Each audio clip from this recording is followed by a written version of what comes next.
मी किशोर पाटील, राहणार सानपाडा. माझा मुलगा वागळे इस्टेटच्या एका नामांकित कंपनीमध्ये कार्यरत 1 वर्षापासून कार्यरत होता. तर त्याला आता नवीन कंपनीमध्ये जॉब मिळाल्यामुळे त्याने ह्या आता सध्याच्या कंपनीमध्ये त्याने रिझाईन केलेला आहे.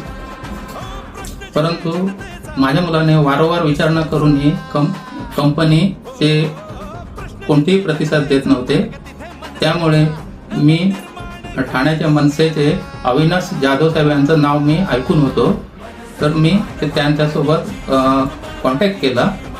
त्यांनी मला संदीप साळुंके साहेब यांचा नंबर दिला आणि त्यानंतर संदीप साळुंके साहेब यांनी व्यक्तिगत ह्या प्रकरणाकडे लक्ष देऊन आणि ते स्वतः कंपनीच्या मॅनेजमेंट सोबत चर्चा करून त्यांनी माझ्या मुलाला आजच्या आज म्हणजे एका दिवसातच त्यांनी रिलीव्ह लेटर आणि एक्सपिरियन्स लेटर मिळवून दिले